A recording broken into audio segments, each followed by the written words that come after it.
For those of you who have been with my YouTube channel for a while now, you probably would have noticed the running theme of my videos is to satirically poke fun at Lance Stroll. But why do I do it? Well, you won't have to ask too many Formula 1 fans before you come across someone that looks upon him as though he's the goddamn devil. But hey, calm down, it ain't him, it's Cyril. Bruh. But the point is that Stroll is pretty much the most disliked Formula 1 driver on the grid. Whether that is performance-wise or how he got into the game in the first place, he's undeniably unpopular. But setting aside the money aspect and everything, we have to ask ourselves the question, and I mean, really ask, is Lance Stroll any good? No.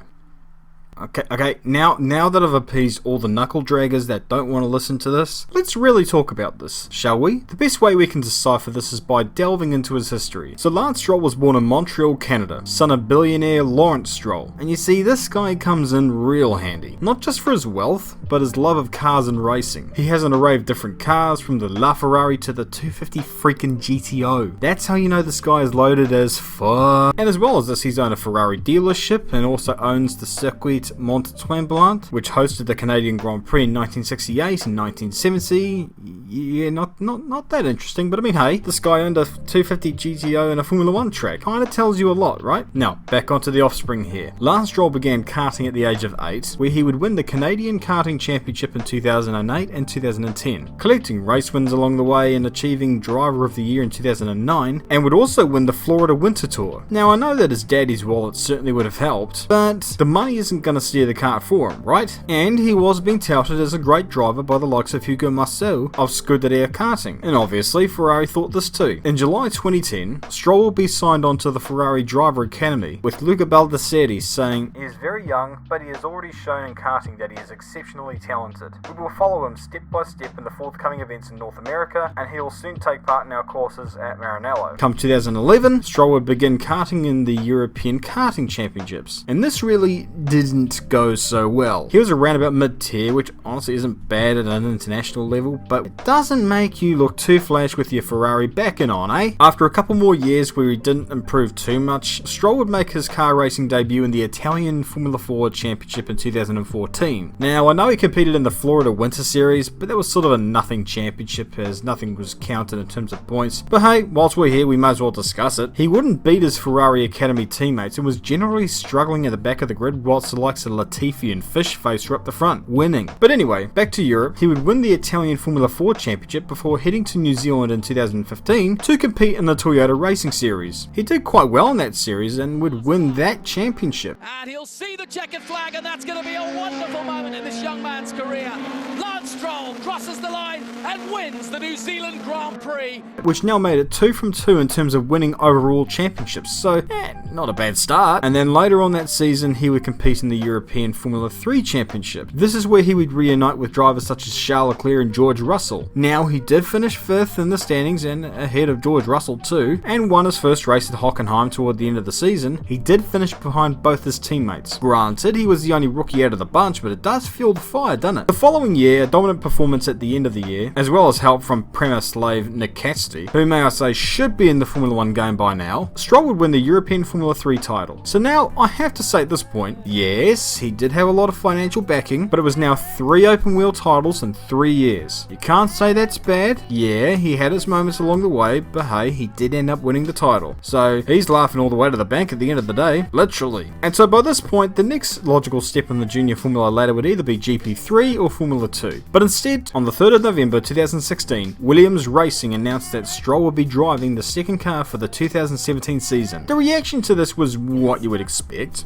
Pay driver this, pay driver that, untalented, you name it, they said it. And it's understandable to a degree because pay drivers have been unpopular for ages, despite the fact that the sport was founded upon the participation of playboys and the elite rich. And so when Stroll comes in with $80 million worth of investment, it's easy to understand why F1 fans got somewhat snappy about the whole thing. But having watched his junior Formula career, I was optimistic, and really, until they've had about a year in Formula 1, you can't judge drivers too harshly. In his time at Williams, he's had some rough moments, especially at the beginning beginning, but he made the world stand up and take notice at the Azerbaijan Grand Prix when he would finish on the podium, becoming one of the youngest drivers to reach the podium. Another good performance was the Italian Grand Prix, where he was strong in qualifying, absolutely storming, and even though he officially qualified 4th, which was pretty decent for a Williams, he would end up starting on the front row after both Red Bulls got grid penalties, thereby becoming the youngest driver to start from the front row in Formula 1. The 2018 season was disastrous. The car was just slow, as Williams were on their way down in terms of car pace, and even with the extra injection of cash, they just did not seem to get any faster throughout the season. Whether that was a lack of car development from the drivers, as both Stroll and Sorokin were pretty inexperienced in Formula 1, or if you're cynical, it was down to their extremely slow pace. Whatever it was, it just sucked for everyone involved. After Force India was put into administration in mid-2018, and after several dismissed bids from Bad Santa and his cronies at Rich Energy, the team was eventually bought by a consortium of investors led by Lance Stroll. So guess who they announced to drive for them in 2019? Oh, Jesus. The outcry over his announcement was even more so than that of Williams, primarily because A, his father had bought the team and made the transition seem so blatantly financially based, and secondly, the move forced Esteban Ocon out of the grid for the 2019 season, and this was a driver who was really proving his worth in the sport. So the reaction turned particularly frosty for Stroll, but I'm fairly sure that he didn't care. Why would he? I'd say that the 2019 season was somewhat similar to that of the 2017 season with Williams. Stroll performed well on certain occasions throughout the year, but was ultimately behind his teammate Sergio Perez in the final season standings. His seat in 2020 was confirmed at Spa-Francorchamps earlier in the year. So now that we got all that out of the way, we must get back to the question at hand. Is Lance Stroll any good? Well, yes he is. If you watch his races throughout the year, you would note that Stroll barely goes backwards, and I mean, I know his qualifying isn't flash, but if he does get his qualifying in check, he has demonstrated the ability to race well. Perhaps the more benign of shots fired is that he isn't Formula 1 worthy, and to that I would say, right now, you've got a point. He has shown glimpses of what he can do, but glimpses aren't enough. We got that with Gasly at Red Bull, and it only took him 12 races before he was demoted back down to Toro Rosso. Stroll of course has the luxury where he is financially secure in his Formula 1 seat, and Racing Point is acting as a family tree in Formula 1. But casting money aside, and focusing on the driving aspect, while Stroll may not be exactly Formula 1 material in the eyes of many, he does have a degree of talent, and that's something he's demonstrated throughout his entire career. Karting titles, junior racing titles, Formula 1 podiums. You can mock all you like, but the reality is he has those. 2020 will be a pivotal year for Stroll, although really, that year should have been this year. He will have to perform to retain any amount of credibility. Will he actually do it? I'm skeptical. What do you guys think? I'm sure this will be interesting. You think he should have another year to prove himself, or do you think his time has come and gone? Drop a comment below guys, and as always, I'll see you all later.